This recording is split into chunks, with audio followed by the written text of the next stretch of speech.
What's up, guys? Today's episode, we are going to be changing this intake for this intake. Now you might be a little confused, we're going back stock. Now why would we do that? I'm gonna tell you why! There's a lot to explain here. So first I just want to say and start out, I am not dishing on Holley or anything that they make because they make some great products. This intake is fabricated beautifully. I have hit this thing a ton of times and it is still not scratched. It's a beautiful piece, but there are some flaws and we will explain what that is as we go. Yeah, so this is the Holley Sniper intake. We've had it on for a while. We'll explain later what's going on with it. This is what Sam's got for his factory intake manifold, and he has done a beautiful job cleaning it up. He took some of the factory plastic fins off of there, painted it, body color. Cue the picture of what it looks like stock. Right there. And then this is what it looks like now. We've done a bunch of work. We started by taking off the factory lines that were on it and all that. Started by honestly just taking a screwdriver, a flathead screwdriver and a hammer and just chiseling them off. And then sanding it down as best I can. Use a little bit of Bondo work to kind of fill in some of the holes, whatever, and primed it. Didn't want to use too much primer because it will flake off if you use too much. Primed it, sanded it, painted it, put the accent colors on here. We got a nice little oil cap too. This is really cool. This is actually an Amazon buy. And then I painted it. Oh, that looks good too. So. And another good thing about this is that going back to this intake, this catch can right here, because of the way the Holley's set up, we had to vent out the crankcase pressure out of the top of the oil cap. And it doesn't have a return, and it's something about the crankcase pressure on there. It's blowing oil out and it's filling up the catch can and leaking. So that we're actually gonna have a functional PCV system now. Yeah, so with this Holley intake, I don't want to say it's bad. I mean, because it is a great intake. For a top end, this thing screams. But for bottom end, obviously the short runners, it lacks on the bottom end. With the gears in this thing, it's like a 270 something. It's really struggling on the bottom end, so it doesn't want to watch very well. And then, but I mean, that you know that because it's short runners. But the main gripe that I have with it is the lack of PCV system. I think there could be a little better engineering when it comes to having a PCV system with this intake, because they do supply this little hole right here, and this is how we originally vented it. Is we put a little barb on there and we had a filter, just a little K&N filter that was on there. But then I started leaking oil through the filter, so I was like, okay, let's put a catch can on it. We ran a hose from that to a catch can, but then we realized that's way too small of a hose, so we went through the oil cap to get a bigger hose. This is 10, right? Dash 10, yeah. Dash 10 AN line. Tapped the oil cap and ran an elbow through it to the catch can. Well, these motors, they like to blow oil. The other day, we realized this catch can was completely full and there was oil everywhere. So yeah, and it's we don't really have a place to run the other side of the catch can too. We would have to modify the intake, whereas we've been planning on putting this intake back on for a while, and it has provisions obviously for the factory PCV setup. So we'll still put a catch can in it, but it'll be a different catch can. It'll be a different catch can, and it's going to be on a full system where crankcase pressure can come out and then it can be relieved back into the intake system. So this will be the new catch can that we're using. It'll be somewhere around here. We'll have a line going from here, which there's a little check ball that's in this that the oil will come through. It'll come through here, in here. And we've got a cool little filter system that's in this thing. Got some baffles. Yep. And then the other will return into here. So that's your normal catch can setup. It'll work a lot better with this intake. And hopefully we'll get our bottom end back on this, and she's going to be quick. So cue the tear down process. Let's get started on her. Let's start with, first we got to take the strut bar off. Honestly, I'm probably going to get rid of these two, but we'll take the strut bar off, get everything unplugged. And then, yeah, just undo the fuel rails, undo the catch can, Undo the injectors. Good to go. All right, let's get to What we did, got the intake bolts. Took all those off. There's 5 on each side. One of them was a stud, which we're gonna have to fix. Undid the vacuum lines, brake booster, evap line, and when I pull it up, I'm gonna have to undo my boost gauge line. Yep, then, got the fuel line disconnected. Fuel disconnected.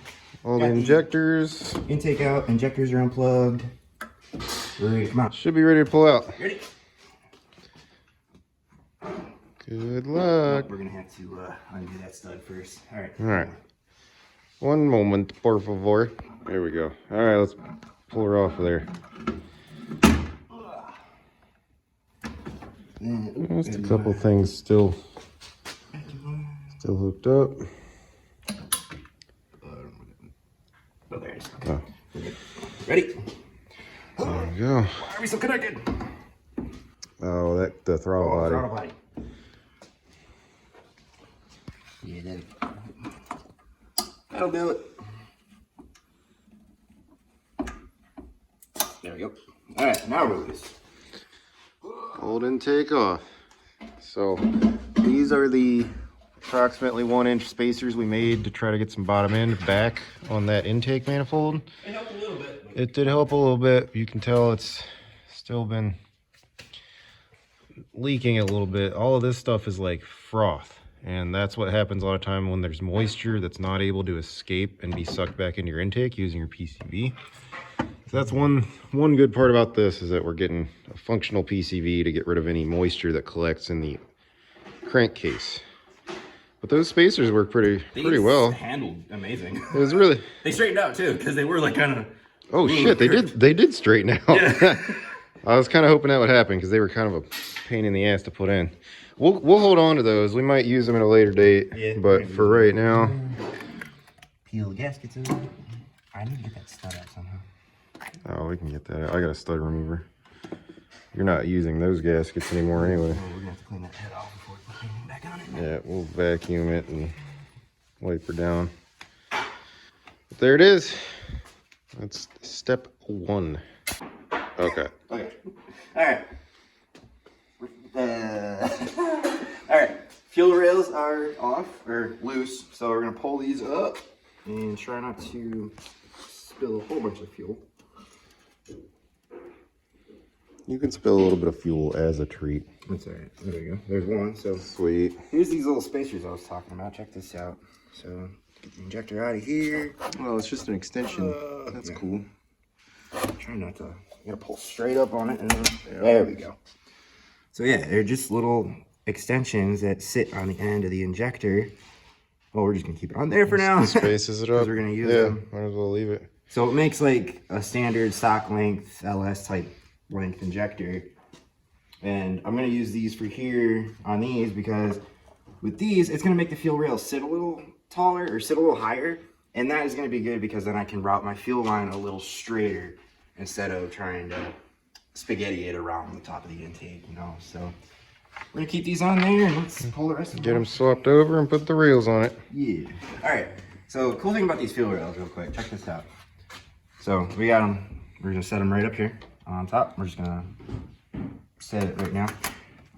Holley came with different versions of spacers, so you can run different kinds of injectors here. So you got these two here, so you can either run them like this if you had. I think these are for they're for different types of injectors. So like the injector changed, I want to say in like 2009 for the Hemis.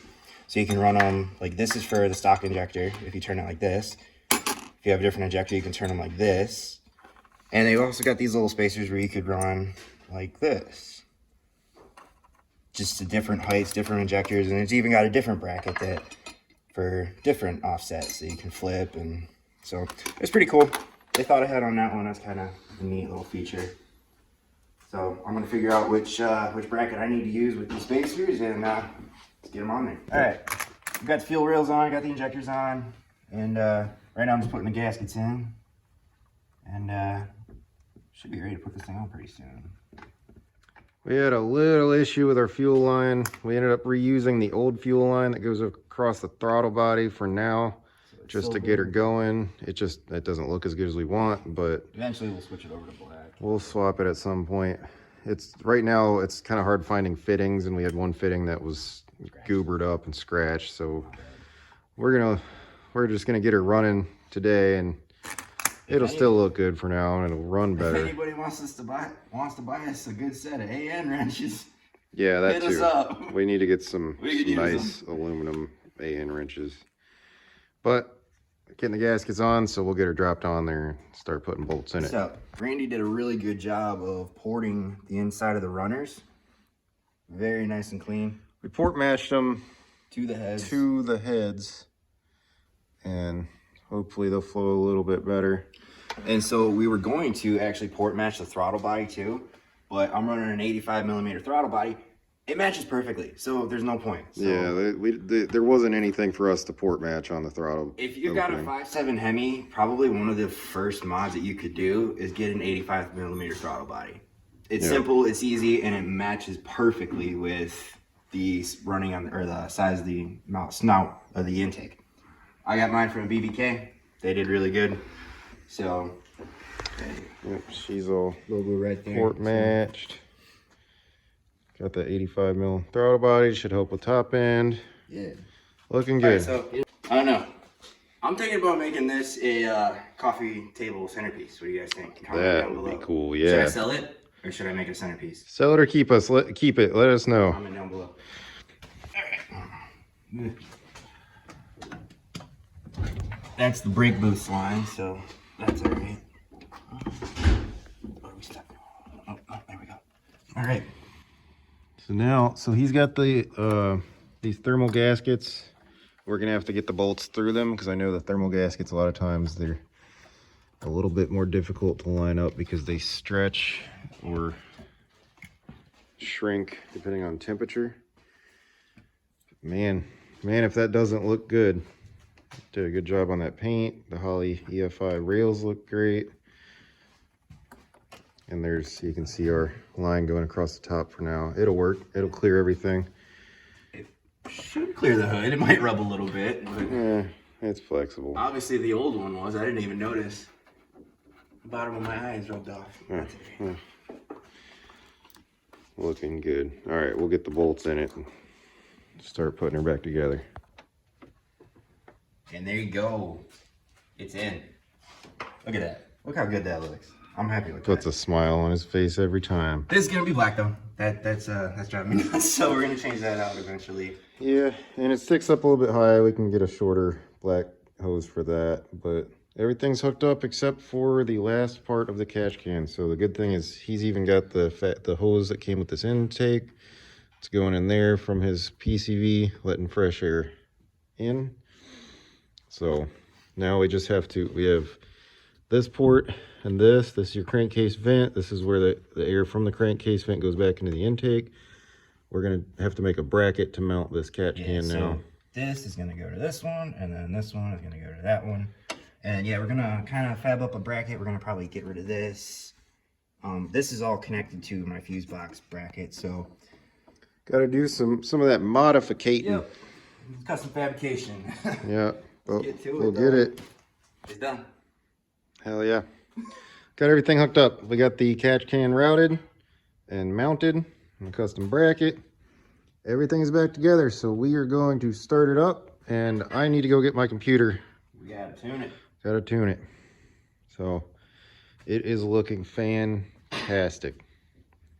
Very good choice on doing the body color, because this car does have a really unique color.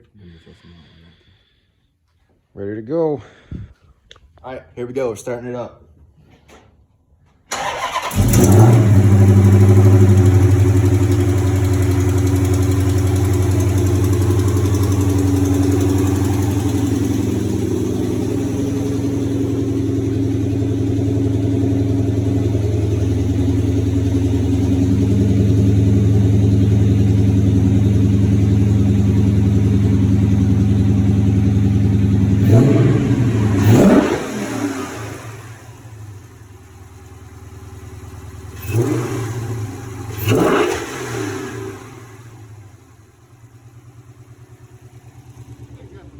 Throttle response. response, man. Holy shit, watch his tach.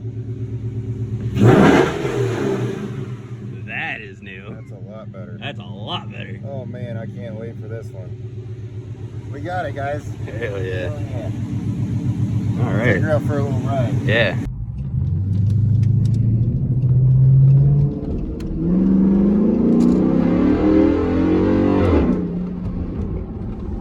She is running way better. A lot more bottom end. So we're just dialing in the tune a little bit more and should be good to go. You happy with it, Sam? Oh yeah. Hell yeah. So good. There was no leaks or nothing. It's just so much traffic though. There's a lot of traffic. So, but that's it. Thanks for watching, guys. We appreciate it. Remember to like and subscribe, and we'll be back with some more videos soon. Yeah. Let's go get food. All right. We're going back to stock. Why? Because I'm gonna tell you why.